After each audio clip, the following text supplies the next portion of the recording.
You're listening to HowStreet.com radio, available online at TalkDigitalNetwork.com. Welcome to HowStreet.com radio, the online source for market opinions. Here is Jim Goddard.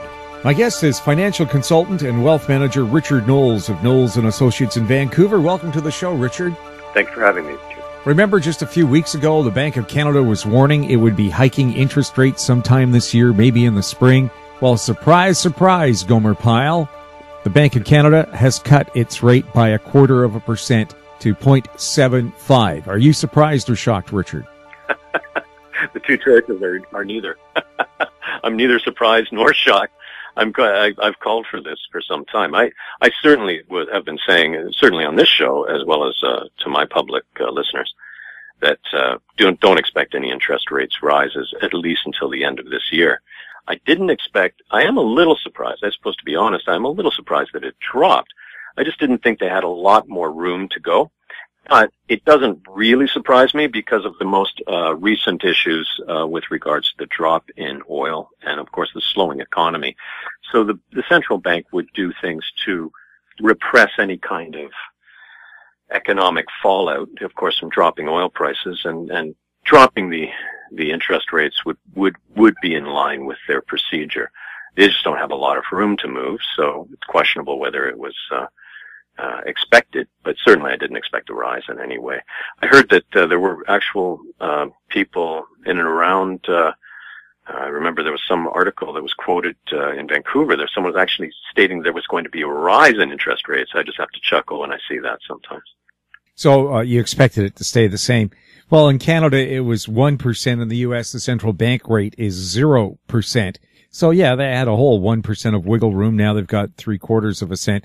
And, of course, in Europe, we're seeing negative interest rates. You put money in a bank, you owe them money. Do you see that happening in Canada? Mm-hmm. That's true. Could it happen here? Well, no, I don't know that I do see that happening in Canada. That is true for Europe. At this point, I think what we're going to allow to happen is just we have been here before. Let's look at 1998. We had just trying to remember, it was, I think, as low as 28 or 25. I think it was $28 a barrel U.S. for oil. It dropped. Russia was put under, the ruble collapsed virtually in Russia. There were lineups for food at stores. The economy in Russia was really decimated under that. Now they're lining up for cars instead of food. Yeah. And we had pretty much the Canadian dollar hit a point where it was at about 56 cents, I think, at the lowest point to the American dollar. Now, since then, our exports, of course, during that period of time took off to the U.S. We never saw such massive economic growth, really, that occurred when that happened very quickly. The transition's painful. You certainly don't want to be booking airline flights to go to Hawaii today. Or if it were to drop even further in theory. By letting the Canadian dollar drop, however, instead of going to negative interest rates, just let the currency float, we have the power to regain our economic stature. We become an extremely attractive country to invest in when our dollar drops. So foreign investors have been exiting at this time simply because they want to take their profits off the table, but they have an eye to come back. It's just they want to find the timing is right. So while this so-called painful transition is occurring, it's positioning us for yet a new cycle, economic cycle, and a bull cycle, I believe we're going into, but it may take much of the year to establish that. The good thing about this year, for any investor that is coming in with RSPs, for example, is a great opportunity, finally, in a January-February cycle, to be purchasing their investments instead of leaving it as cash waiting for later on in the year to buy it at a lower value. So they can actually be purchasing their investments and positioning into the markets at a very good value. So looking for good long-term investments that you'd like to hold is a great time. Typically January and particularly February, the markets that are at a high point. It's not a typical time to go shopping if you can avoid it. So if you have mutual funds, many of the fund managers take your cash in and leave it as cash in the plan, waiting for the opportunity to buy more securities when the opportunity obviously arises later on in the year. That's a good thing about having managed portfolios, by the way, like mutual funds and seg funds. If you're doing it yourself, you have to go in, you drop your money into your plan as cash, and you leave it there until the opportunity for whatever security you were looking at hits a price point that makes sense to you, and then you can buy it. So there are some really good deals on the markets. Now is the time to go shopping, but you really have to know what you're doing and know what you're talking about to get the good deals. What about fears the interest rate cut by the Bank of Canada will lead to lower mortgage rates and increase the Canadian real estate bubble? Yeah, well, we have, statistics can also lie. One of the biggest concerns that people have been touting and putting out there are studies that are done showing Toronto and Vancouver in particular as being some of the worst prices of real estate relative to income in the world. Vancouver, I believe, hit the second worst in the world for real estate price versus that is the affordability ratio. So it's the second least affordable city in the world to buy real estate. However, this is where statistics can lie. When we see the quotes coming from Vancouver rates, they're actually, the Real Estate Board of Vancouver is separate from the Real Estate Board of North Vancouver or West Vancouver, it's also separate from the Real Estate Board of Burnaby and Coquitlam, Richmond, Delta, or White Rock, etc. These are all different particular real estate areas, and the stats that you see quoted are just of the city of Vancouver, which if anybody that lives in the lower mainland of Vancouver will often chuckle at how ridiculous the prices are just by crossing the water into North Vancouver, for example. And you see, you can have, the price difference is extreme when you look at how much house you can buy, how much land you can buy, and you can see the tax assessments relative to the land you're buying because you're not buying a condominium, although there are condominiums in North Vancouver as well.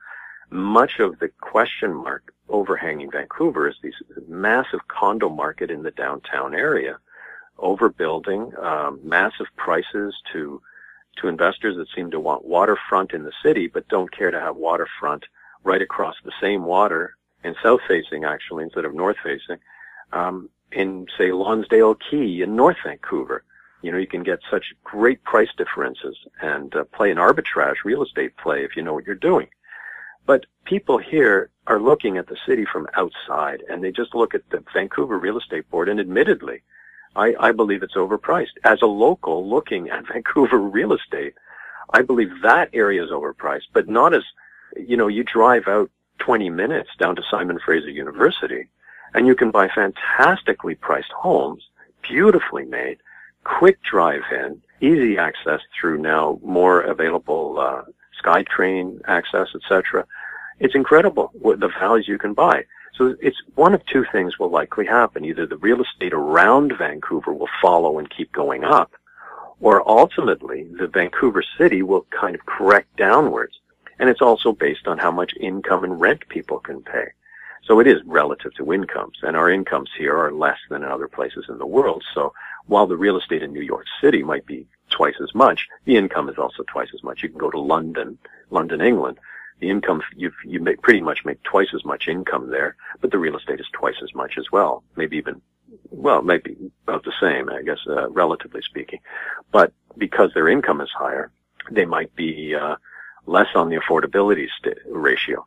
So statistics can really fool us when we're looking. You know, people living here, and you're looking at the Vancouver Lower Mainland, people lump in Victoria, for example. You could go live in Victoria at a fantastic value, you know, relative to income.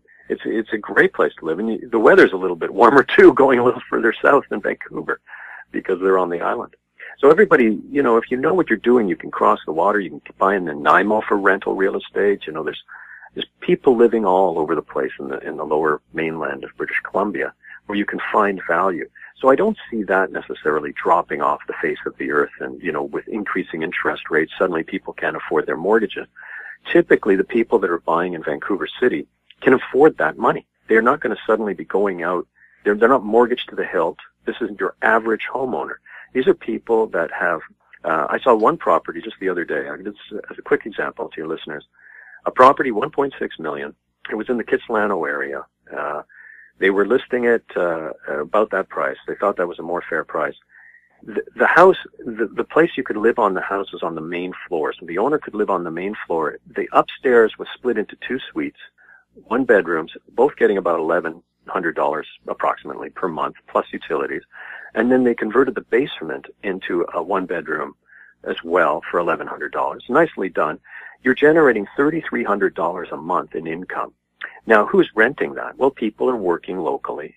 And for a one-bedroom suite to be getting about $1,100 a month Canadian, that's about right. And people can support renting at that level.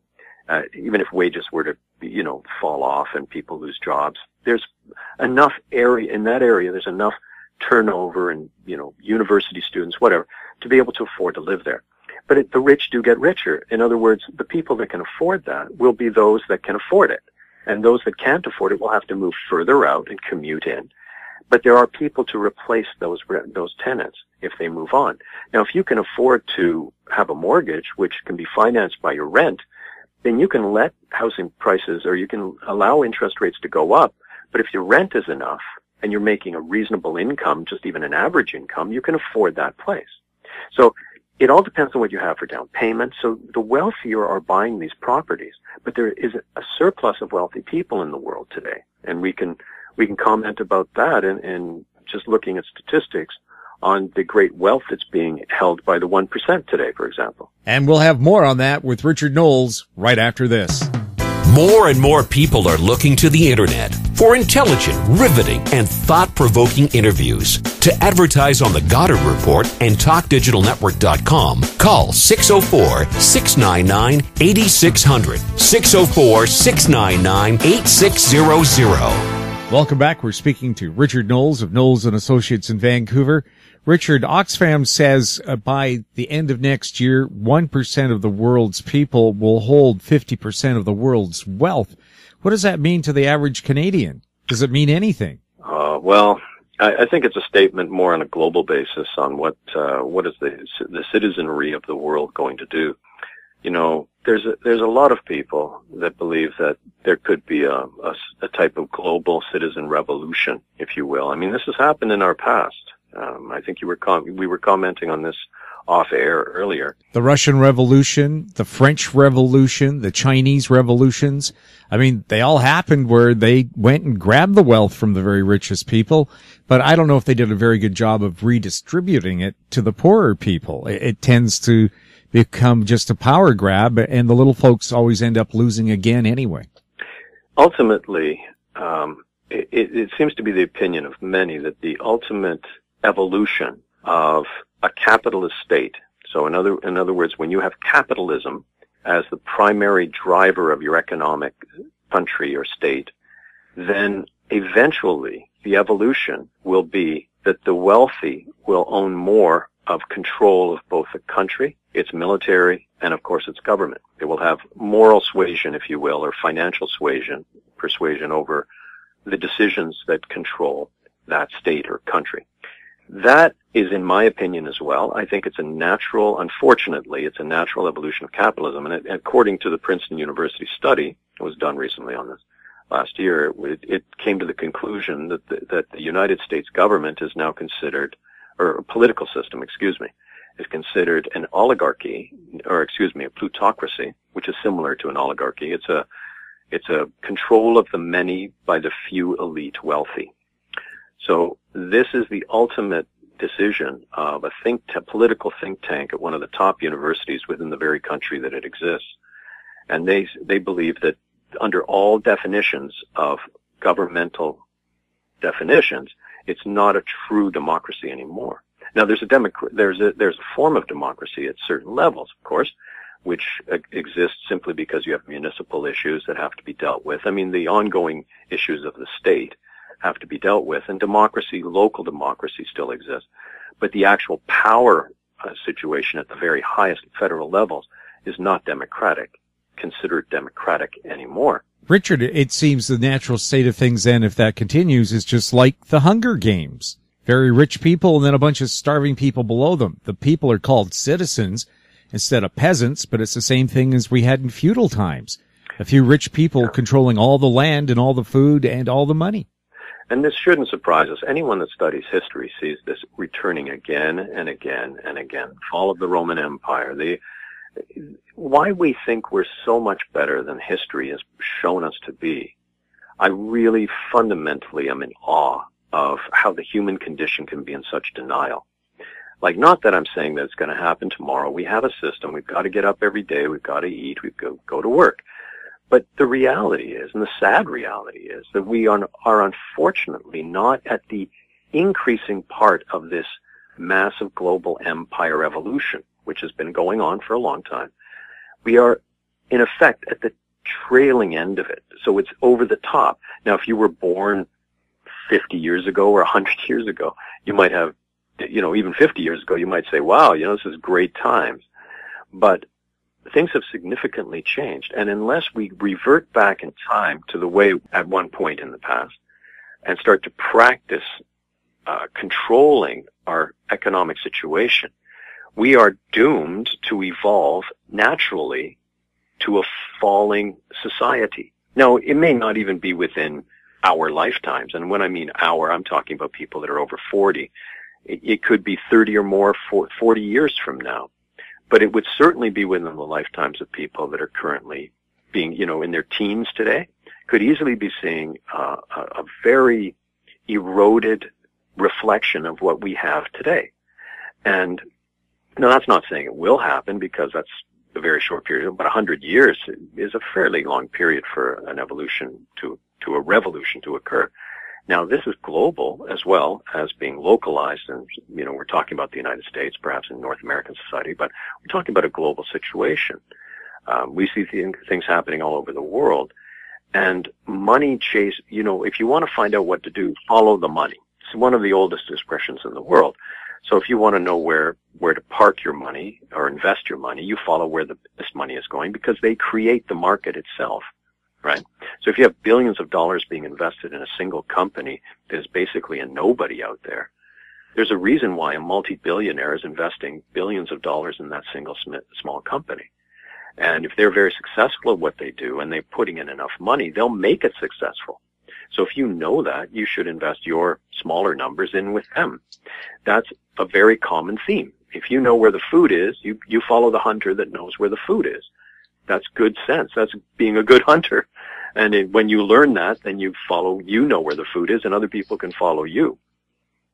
So if you look at things, a very pragmatic, common sense approach, get rid of all the foo-foo dust and the magic words and the statistics and what I call sort of the ability to create the smoke screens, and you look at the facts, that's the way it is. Now, what do we do about it? I mean, is there a revolution, a citizenry revolution around the globe that could force the extraction of ownership of all those wealthy that are sitting at the top 1%? Could governments go in with military and literally abscond half of their money to pay off debts, make sure the world is going to function well again? Could they force capped controls on salaries for CEOs, the way they have done in the NHL for players that play in the NHL? Why couldn't they do that? They could have done that a long time ago. So it begs the question, so to speak. It forces us to ask the question, why aren't they doing it? Who are making the decisions to do this on the basis of the people, to benefit the people? And why aren't they doing it? And the typical answer is because those that have the decision, that are making the decisions to do that, are indeed part of the league of the 1%. So they're working with them to incorporate the controlling mechanisms and to keep them status quo rather than changing them. So until you get people that are willing to work in government levels, willing to overthrow, if you will, this system, it's a major, major move. And it would typically not be done internally by representatives of state, whether they're political leaders or what have you. It would usually be done by the citizenry forcing revolutions. And if it's so badly, it pushes us to like France, where the French had the French Revolution, the Russian Revolution. I mean, it's within our own known history. It's happened where the millionaires and billionaires were I guess, multimillionaires at that time, where their wealth was taken. Could that happen again? That's a big question. Richard, thanks a lot for chatting with us. Thank you for your time. And may we all become part of the 1%. Indeed. My guest has been Richard Knowles of Knowles & Associates in Vancouver. If you have any questions for Richard, you can send them to Richard K., that's the letter K, at customplanfinancial.com. You're listening to HowStreet.com radio. Find us on Twitter at Talk Digital Net. We're also available on our popular YouTube channel, Talk Digital Network. Comments about the show can be sent to info@HowStreet.com. I'm Jim Goddard. Comments made on HowStreet.com radio are an expression of opinion only and should not be construed in any matter whatsoever as recommendations to buy or sell any financial instrument at any time. Available online at TalkDigitalNetwork.com. HowStreet.com radio is a production of HowStreet Media Incorporated.